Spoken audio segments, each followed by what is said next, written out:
हे मेरे एपिसोड के दर्शक, आपको शीश झुकाता हूँ। आपके आशीर्वाद से आज एक करुण कहानी सुनाता हूँ। कृपया आप नाराज न होंगे, लेकिन यह मानव जीवन की सच्चाई आज मैं उभारने जा रहा हूँ। मानो, हे मानव, आज तुम आंख रहते अंधा, आज तुम आंख रहते अंधा, पांव रहते लंगड़ा, हाथ रहते लुल्हा, जुबान रहते गूंगा और बुद्धि रहते बुद्धिहीन बन गए हो। बड़ा अजीबा लगेगा, क्योंकि आंख से तुझे जो दिन दुखियारों की दर्द को देखना चाहिए था, जिन आंखों में परोपकार और दया की भावना होनी चाहिए थी, वो आज आंखें स्वार्थ से भर गई। जिन पांवों को सृजन की ओर बढ़ना चाहिए था, वो संहार की ओर बढ़ रहे हैं। जिन हाथों से हमें निर्माण का कार्य करना चाहिए था, उनसे हम विध्वंस के कार्य कर रहे हैं। जिस बुद्धि से हमें सकारात्मक सोचना था, उससे हम आज नकारात्मक सोच रहे हैं। जिस जुबान में हमारी सत्यता होनी चाहिए थे, उसमें मिथ्या आज आडंबर भरे हुए। जो बड़े बड़े आज ज्ञान के पुजारी ज्ञान के मंदिरों में सोए हुए हैं, जो लोगों को ज्ञान देते हैं, खूब परिश्रम करो।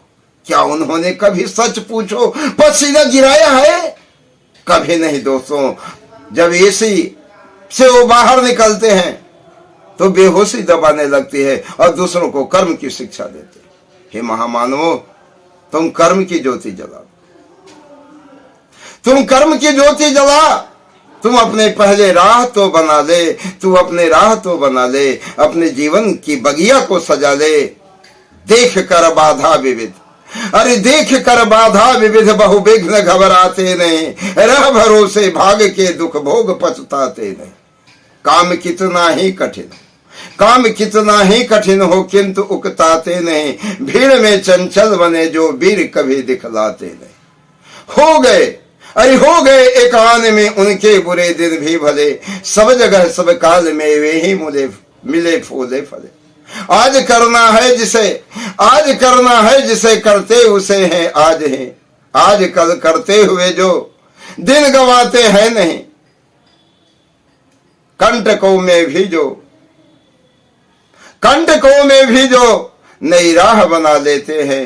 हे मेरे दोस्तों, कर्म की ज्योति अगर जगा लो तो अपनी आंखों की दृष्टि से इस संसार में सोचो, मेरा जन्म क्यों हुआ है। हजारों पुस्तकों का मनन चिंतन अगर नहीं किया और पुस्तकों को अगर पढ़ लिया तो बुरा न मानेंगे। वो किताबी कीड़े हैं, जो दिमाग कभी कभी छोटा कीड़ा होता है, जो किताब के पन्नों को चाट जाता है, लेकिन वो विद्वान नहीं होता है, क्योंकि बिना बुद्धि विखम विद्या। अगर संसार में तूने बहुत से पुस्तकों का अध्ययन किया, लेकिन जीवन में उसे नहीं उतारा, तो तुम्हारी विद्या बेकार है। और बुद्धि से भी हजारों गुना नहीं, लाखों गुना नहीं, असंख्य गुना बड़ा विवेक होता है, जिसे साधना से जगाया जाता है। दोस्तों, समय आएगा तो मैं कभी बताऊंगा कि कबीर के ब्रह्म मार्ग से आज भी कैसे संसार का हर व्यक्ति ईश्वर को प्राप्त कर सकता है। आप पूछ सकते हैं कि क्या मैं ईश्वर को प्राप्त किया हूं, तो मेरा जवाब है नहीं। दोस्तों, आज लोग जो जीत गया उसी से ज्ञान पूछते हैं। अरे जीतने वाला जीत के लिए इतना उतावला था कि उसे पता नहीं था मार्ग में कांटे थे, पत्थर थे या पुष्प बिछे हुए थे। जो हार गया वो घूम कर देखता है, मार्ग को टटोलता है, किस कारण से मैं गिरा, और वो जो मार्ग तुझे बताता है वही तो गिरने से बचाता है। मैं एक बार नहीं, इस दुनिया में हजारों बार चला गया हूं, और इसलिए तुम भी नहीं इस माया की नगरी में चले जाओ। इसलिए तुझे बताता हूं दोस्तों, सोने की लंका बनाने वाले, अरे अयोध्या में बसने का ख्वाब तो देख। अरे महलों में सोने वाले, कभी झोपड़ियों में रहकर तो देख। यार, जो मजा खिलाने में है वो खाने में नहीं, जो मजा पिलाने में है वो पीने में नहीं, जो दुख को दूसरों को मिटाने में है वो अपना सुख को पाने में नहीं। दोस्तों, बात बड़ी लंबी हो जाएगी, शायद किसी को तीखा न लगे कि अपने आप को व्यक्ति कहीं ज्ञानी तो नहीं समझता है। नहीं दोस्तों, मैं सब झुकाकर कहता हूँ, संसार का सबसे अधम जीव मैं अपने आप को मानता हूँ। बाबा गोस्वामी तुलसीदास बार बार आप कहते हैं मैं हिंदू की दुहाई देता हूँ। नहीं दोस्तों, मैंने उन ग्रंथों का अध्ययन किया है, जितने भी महापुरुष हुए उसमें सबसे सदाचारी पुरुष तुलसीदास, क्योंकि अनन्य ज्ञान को प्राप्त करने वाला तुलसीदास। जब भक्ति की लीला सूरदास लिखते हैं, बाल स्वरूप का वर्णन करते हैं, तो 420 पदों में भी बाल स्वरूप का वो वर्णन नहीं कर पाते हैं जो भगवान श्री राम के बालक रूप का एक वर्णन गोस्वामी तुलसीदास ने किया है। बड़े प्रेम से सुनेंगे कि अवधेश के द्वारे सकारे गई, अवधेश के द्वारे सकारे गई, सुत गोद के भूपति लेने कसे, अब लोकी हो सोच विमोचन कुछ भी, अब लोकी हो सोच विमोचन कुछ भी, जे न रहे वे ठग दिकसे, तुलसी मन रंजन रंजित अंजन, नैन सुखंजन जातक से, सजनी ससी में समसे लव भय नव नील सरोरुह से विकसे, बरदंत की पंगत कुंद कली, अधराधर पल्लव खोलन की, चपे काच में कह घन बीच जगह छवि, मोती ने माले अमोलन की।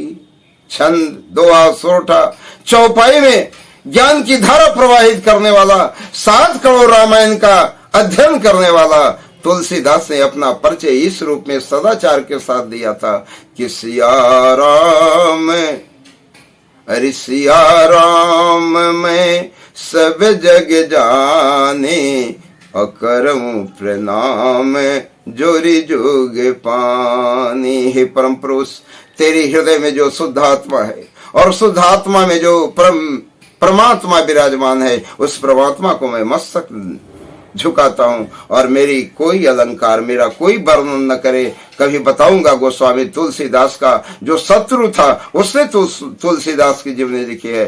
तुलसीदास ने अपने बारे में एक शब्द भी नहीं लिखा है।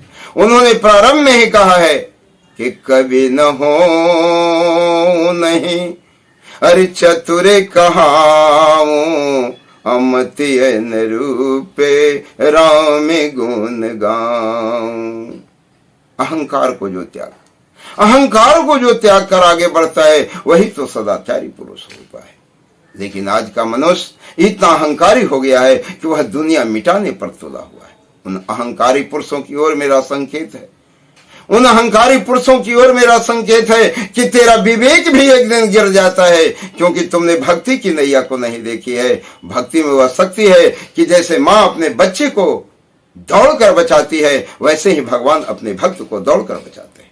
ये सारे वृत्तांत कहेंगे, लेकिन बिना बुद्धि विखम विद्या। एक दृष्टांत दे दो। एक बड़े ज्ञानी महापुरुष, महात्मा, संत कहलाने वाले संसार में, लेकिन थोड़ा आडंबरी थे। एक बार नदी पार करने के लिए एक नाविक, कर्मवीर नाविक के नाव पर चढ़े। आगे चलकर उन्होंने कहा, हे नाविक, तूने पढ़ाई की है? कहा, नहीं बाबा, दंडवत, मैं पढ़ाई नहीं किया। कहीं तेरी एक हिस्से की जिंदगी बेकार हुई। नाविक ने कहा, बाबा, मैंने तुमसे नाव की खिवाई 8 रुपये मांगा था, 7 रुपये ही दे। कहीं क्या तूने व्याकरण पढ़ा है? कहा, नहीं बाबा, मैं कुछ भी नहीं पढ़ा। कहीं तुम्हारा 2 हिस्सा समाप्त हुआ।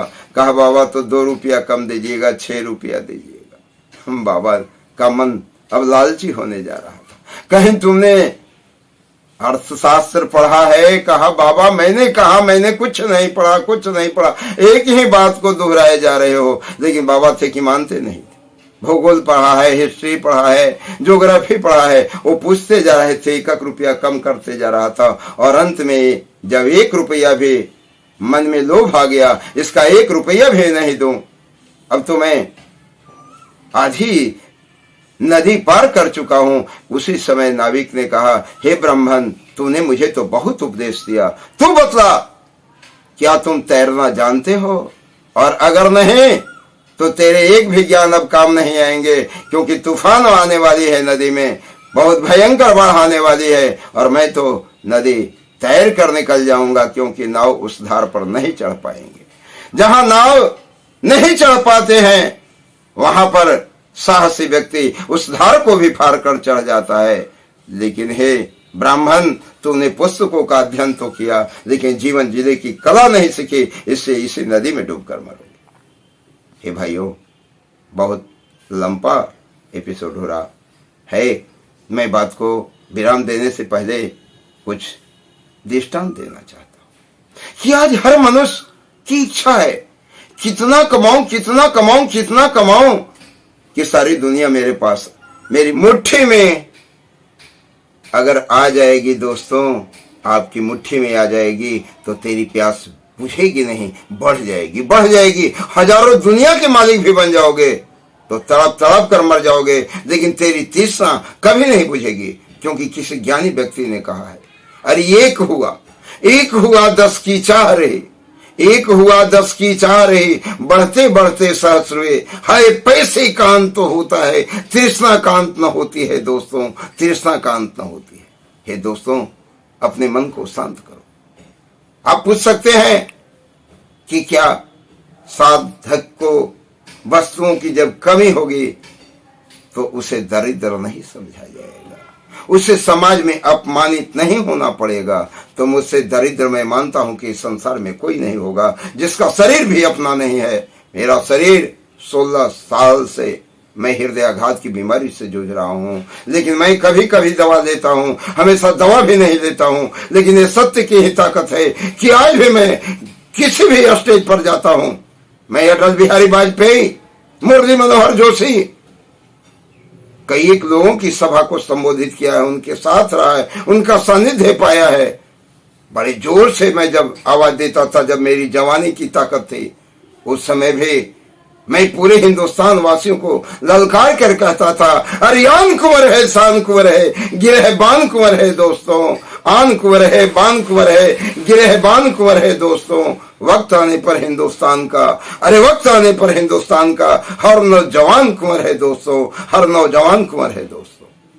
तो दोस्तों, एक हुआ 10 की चाह रही, बढ़ते बढ़ते सहस्र हुए। हाय पैसे का अंत होगी, तृष्णा का अंत न होगी, तृष्णा का अंत न होगी। सब कुछ जाने दो हे प्रिय, लेकिन याद रखो, मनी लॉस नथिंग लॉस। संपत्ति गया तो कुछ नहीं गया।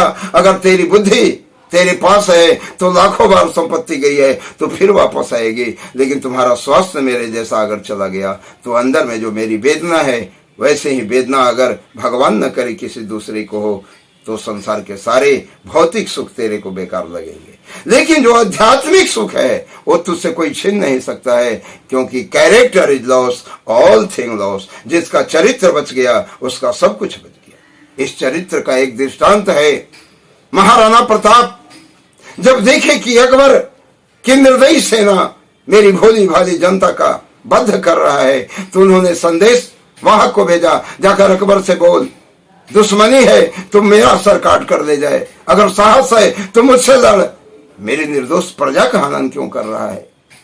और उधर अकबर न्याय दरबार में बैठा इसी पर अध्ययन कर रहा था, विचार कर रहा था, मनन चिंतन कर रहा था कि हे मेरे दरबारियों, संसार की कोई भी ताकत, चाहे कितनी भी ताकतवर क्यों न हो, लोहा भी आए तो मेरी शक्ति से पिघल सकती है। लेकिन दुख की बात है, अभी तक महाराणा नहीं डिगा। क्या वो नहीं डिगेगा? कुछ लोगों ने कहा डिगेगा आपकी ताकत से, और कुछ लोग कहे नहीं डिगेगा।